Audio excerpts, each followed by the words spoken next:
can, simply because, as Dana said and a lot of other fighters say, you don't want to leave it in the hands of the decision. I mean, excuse me, the decision in the hands of the judges, simply because you can get a fluke call like that. You know, you think the fight's in your favor, and whether the crowd agrees or Dana White or whoever else agrees that, okay, you might have won the fight. When it goes down to the judge's decision, it may go the opposite way, and you're like, what happened? What happened is it went to the judges, you know, and they didn't see it how we saw it, or how you might have felt it went. Yeah, true that. So, you know, sometimes it's like when you win, you have to win definitively. It's like, okay, if you can't get the finish, let's say for the most part, it was like a one-sided fight. Like, you just really toppled your opponent, you know, whether you were landing the most significant strikes, whatever, you know what I mean? Like, let's say you're like totally fresh, you know, you look like untouched, and this guy looked like he just came out of zombie wars or something, you know what I mean? Like just went through a shredder, whatever they did. You know, it's like, it has to be definitive, especially if you're in a title fight. Especially if you're in a title fight, like, you know, if you don't beat the champ decisively, like, it was like a clear win, like, yeah, you just totally dominated this guy. 9 times out of 10, it's going to go in favor of the champ. That's true. That's even true in boxing. Oh yeah, that shit happens in boxing all the time. Oh yeah. That's just the sport, man. I'm pretty sure almost any and every sport that you're in, if it's some sort of combat sport such as this, if you can, you know, and it, you know, whether it's a title fight or not, you know, if it's the hometown favorite or if that's the champ, if you don't beat that person decisively, good 9 times out of 10, that call's not going to go your way. That's true. As much as I admire Phil Davis's elevation and skills and technique, I don't see him beating John. I just don't. I just think John is tougher and is capable of dishing out harder punishment.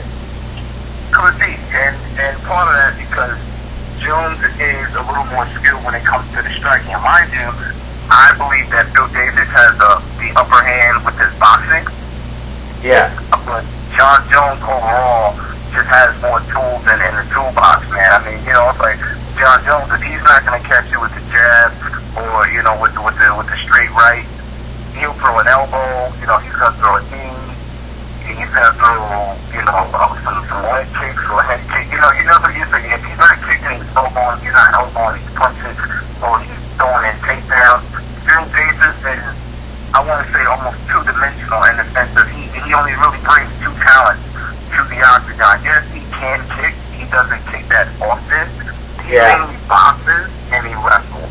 Those are his talents. I haven't really seen him throw too many elbows. He'll throw knees occasionally, but it's not there to where you can say, like, okay, this guy offers everything.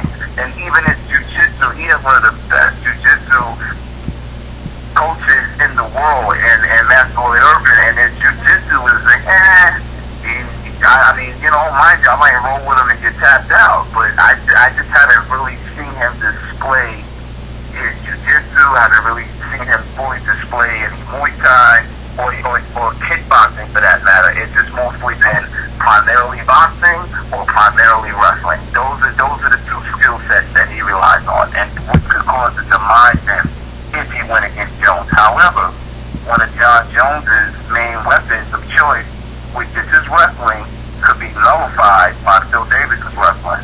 So it would make an interesting striking match. It's like, okay, John Jones has the reach advantage, but being that Phil Davis may be able to close the gap a little bit, as far as the distance is concerned, Phil Davis tends to throw more combinations with his punches. Like, he'll pump the jab 2-3 times and then follow up with the cross. You know? Yeah. Versus Jones, he may only hit you with the jab once or hit you with the cross once, and that's kind of what, you know, really made it a hard fight for him against Gustafsson. He didn't throw combinations like Gustafsson did. His footwork wasn't as smooth as Gustafsson. Like, Gustafsson was all over the place. He had light feet out there in the octagon. Versus John, he kind of flat-footed, but that's the difference between you coming out of a boxing stance versus a Muay Thai stance. Yeah, true that. So who's Phil Davis fighting next? That's what I was wondering. They haven't announced anything? Not that I've heard. How do you see Rashad Evans versus Chael Sonnen? Good matchup. It's very interesting. I think this may actually make Rashad Evans work on his wrestling more, considering that he does have a wrestling background and he can wrestle, even though he's kind of shied away from it. I think he needs to get back to that. Because that's part of what made him the champion that he was. You know, I mean, Rashad Evans is really approaching all this fight like it's a boxing match.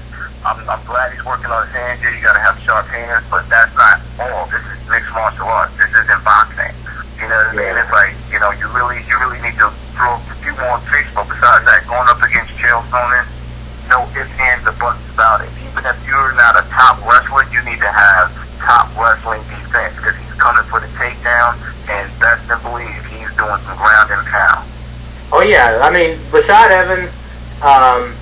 Rashad is a very intelligent fighter. He has a very high skill set. He's a high caliber fighter too. He is. He was a former champ. He has good boxing ability. He has better boxing skills than Chael. He does have good wrestling skills, but he has good jiu-jitsu and submission. The guy he's an all-around mixed martial artist, and I think he's. I think it's just a suspect. I haven't seen it.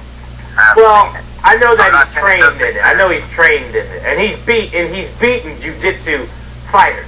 So it didn't really matter. You know, he's knocked all those kind of guys out, and I like Chael Sonnen a lot. Chael Sonnen brings it as a fighter. He brings it, and that, you know, whether he's on a rise right now after what he did to Rua, or if that was just some lucky victory, I'll see after this fight. If Chael Sonnen can beat Rashad Evans, then I'll say, you know what?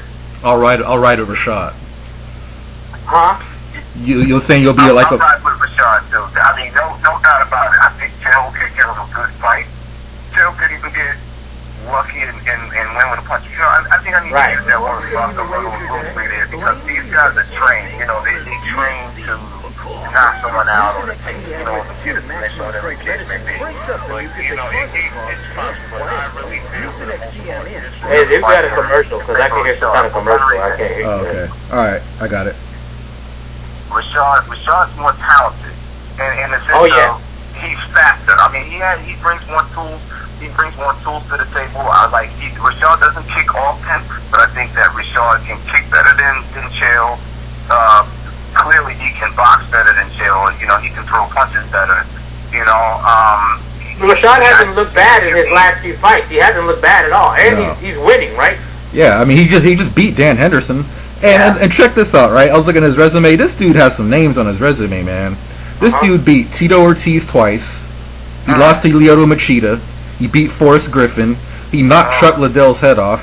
He beat Bisping. He beat Rampage. I mean, his most notable losses came to John Jones, Nogueira, and Machida. I mean, that man's resume is no joke. Like the top five, you know. Yeah, he's not even off the top five guys, but straight up legitimate fighters. Again, but you know, Rashad, he's a former champ, man. He's good at what he does. No ifs, ands, or buts about it. I think he can take Chael out as long as he's focused. You know, I think a lot of time what causes fighters to lose is they're not focused, and that probably could have been the reason why he lost to Nogueira. I don't think he was fully focused because it's like, all right, Nogueira was a semi-Olympic boxer for Brazil or semi-pro boxer. Right. You know, forgive me for not having the exact facts on that, but he's a top-level boxer, you know, in Brazil. And it's like, wait a minute, you don't want to box with this guy. Yeah, you know, you could kind of do like John Jones did to Chael Sonnen and out-wrestle him, but that's not always a smart fight. Sometimes you think, you know, this is what this guy's good at, let me take him into another arena. So in that case, it's like, all right, even though he's a jiu-jitsu black belt, I would have focused on the takedown. You know, at least hit him with some leg kicks. I'm not going to go toe-to-toe. As my former instructor used to say, you don't punch with a puncher, you don't kick with a kicker. If this guy is known to punch, I'm not going to punch with you. It's not happening. You know, you can throw some punches in there, but you don't want to go head-to-head with someone, and that's one of their top skill sets. True. I think that's what cost them that fight. All right, so we got 5 more minutes, and the last fight I kind of want to cover. I want to ask your opinions. It's coming up, GSP and Johnny Hendricks. Oh, that is going to be a killer fight because, look, I mean, I'm not doubting. I've learned to not doubt GSP. Johnny Hendricks is a legitimate threat. He's a killer. He's a headhunter. He has power. He's got wrestling. This is going to be an amazing fight. I don't know who's going to win. And I'm just going to be honest. I don't know who's going to win. But what I do know is that Johnny Hendricks is coming to take George's head. You know, he wants it. He wants to knock it off, and he wants to prove that I'm the #1 guy now. On the other side, on the road. Yeah, GSP. He's on an 11-fight winning streak. Yep, GSP has a scientific approach to the fight game. He proved himself against Nick Diaz, Carlos Condit, everybody they've thrown at him. Right. And he doesn't just win. He completely outclasses them and dominates them. And even though people don't like the way he does it, but he does it. And you really think about it, man. He's beaten legends. He's beaten up-and-coming contenders. He's beaten champions. He's beaten guys. Matt Hardy? Matt Hardy was the guy that was supposed to give him a scare, handled him. Yeah, so I think he's all around pretty well rounded, man. But we could probably do. If I may, I'll say this if I may. All right. If George wins this fight and they ask who's going to win if George doesn't retire after this, and he wins, and they ask who's going to win, I'm just going to say GSP. Because at this point, it's like Johnny Hendricks, in my opinion, is the last hope at welterweight that can possibly be GSP. Rory, I don't know. They're friends, and honestly, I think he's like a student of GSP. You know, that might be. Forgive me if anyone takes offense to that, but seriously, they don't want to fight each other. And if they do, good chance George St. Pierre will just clean the floor with them. But Johnny Hendricks has knocked out power. GSP's been able to beat most of his opponents. That's not with the jab, with his wrestling. Not going to happen with Johnny Hendricks because this guy is a top-level wrestler. You know, will he get a takedown? Possibly. Is he going to be able to keep Johnny Hendricks down and with the ground and pound? I seriously highly doubt that. And as far as striking is concerned, GSP may have the better arsenal as far as being able to throw kicks and punches in combination. But make no mistake about it, Johnny Hendricks has knocked out power. When he catches George with the left or the right, if he catches him, I would say even 25% clean. GSP's going down, and we're gonna have to do welterweight champion people. Well, you know, GSP's jaw is suspect. I mean, he has a strong jaw, can take kicks, but for people who Carlos Condit dropped him not too long ago with that kick, remember? But he survived it. To his credit, he survived it. Man, that was close. That was a good fight. Condit gave him a run for his money. No discredit to Condit, but one thing I took in consideration was you got to remember GSP came off a little layoff, about a year layoff with that knee injury. So, you know, even though he had a full camp and he said he felt good, it's like, you don't really know how good a guy is, you know, how comfortable they are coming off injury. Some people bounce back like nothing ever happened, and some people, you know, they kind of hold back and they don't really give it their all.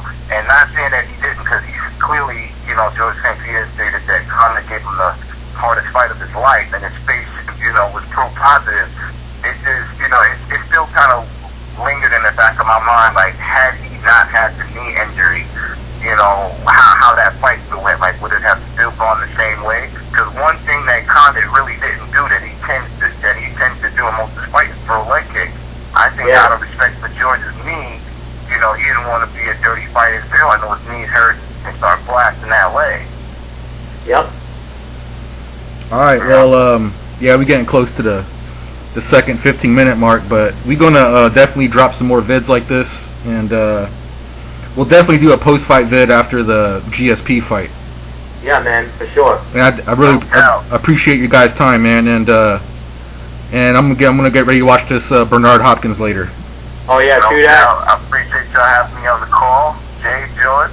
Yes, sir. Signing out. All right, man. Yeah, we'll do this again. All right. Peace out, dog. All right, man. Peace out.